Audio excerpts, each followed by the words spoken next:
Mga idol, wala na, lubog na kami. Wala na yan.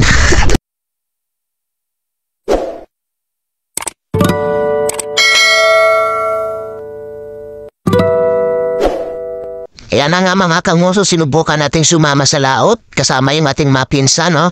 Ayan, kasi nakita po natin ng isang grupo ng isang kawan ng mga tamban na napakarami malapit lang sa baybayin dito sa amin. Kaya ang ginawa namin ng matipinsan, nakita ng pinsan ko na maraming kawan doon, pinuntahan namin at siyempre kasama ako.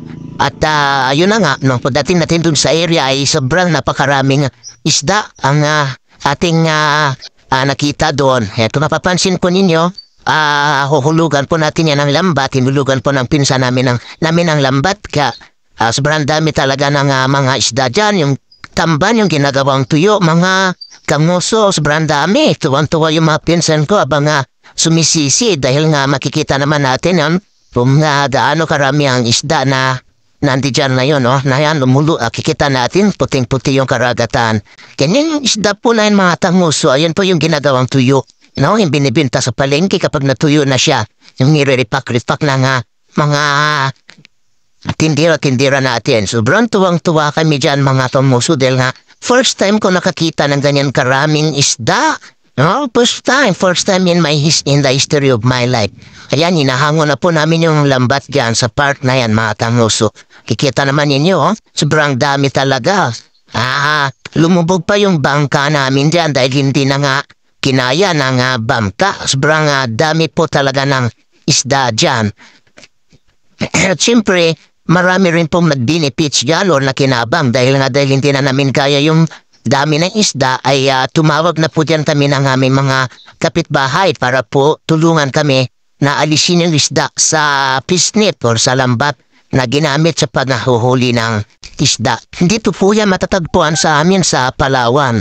So sobrang dami yan. Tuwang-tuwa po yung mga kasama namin, mga pinsan namin na nandiyan ngayon. Ako kasi ay nagkakamera lang, sila yung taga-sisid at sila po yung taga-huli na taga-kuha ng isda dyan sa lambat. So, siyempre, tuwang-tuwa tayo dahil first time natin sumama dyan, and pagkatapos naman yan ay tuwang-tuwa tayo dahil marami na naman tayong pambinta at may pambili naman tayo ng ating mga pagkain. Ayan. At yun, no, tuwang-tuwa talaga. Ang gaganda tignan ng isda kapag nasa ilalim ka ng dagat. Yan, tingnan ninyo. Buhay na buhay.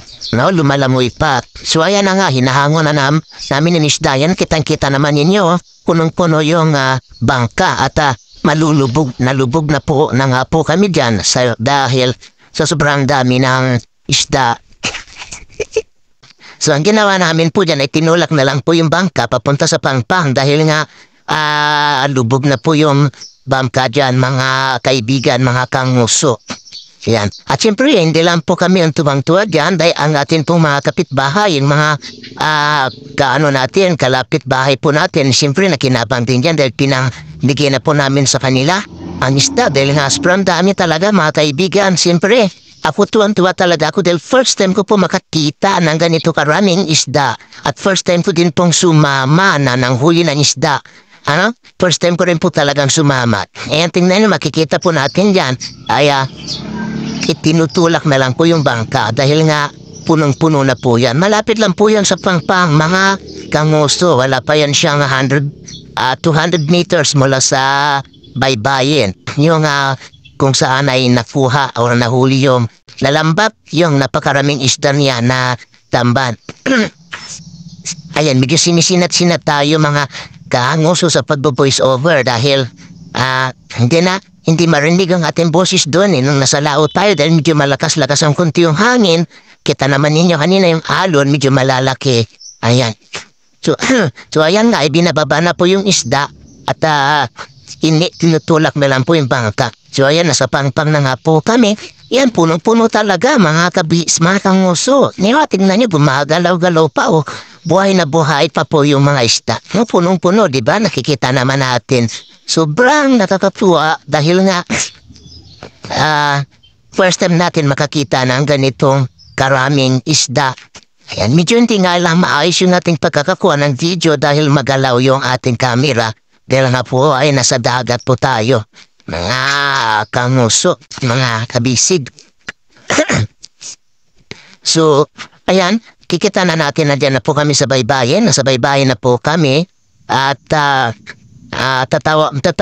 susubukan na po namin, sinusubukan na po namin tanggalin yung mga isda mula sa fish net or sa lambat. Ang tawag sa amin yan ay panty, no? Yung panty, yung nylon na maliliit na pinagahiba, ang tawag habi-habi, ginagawang panglambat ng isda. So ayan, gumagalaw-galaw pa. Buhay na buhay pa talaga yung mga isda, mga tanguso. Ang sarap-sarap pakinggan. Ay, sarap-sarap pakinggan ha. Pakinggan na rin. Ang sarap-sarap sa mata dahil gumagalaw pa talaga sila.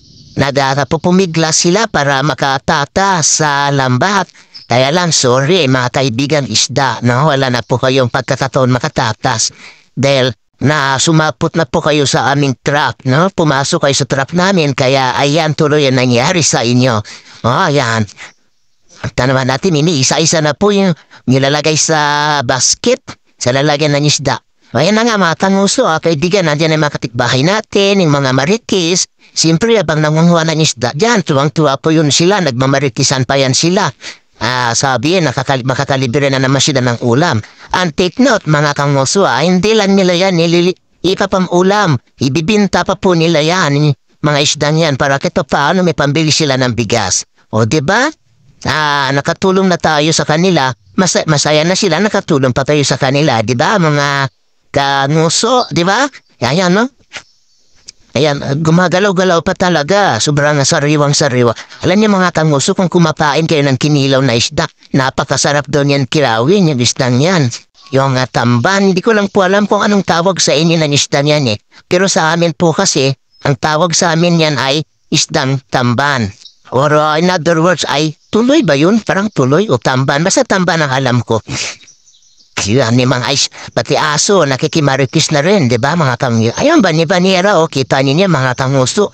Bani-baniera yung nahuling isda. Kasi naman, bangka, punong-puno, di ba? Nakita niyo naman kanina, di motor na bangka. Pero punong-puno siya ng isda dahil sa sobrang dami talaga. Yan, yan ang sarap pa din ipaksiyo ng isda niyan.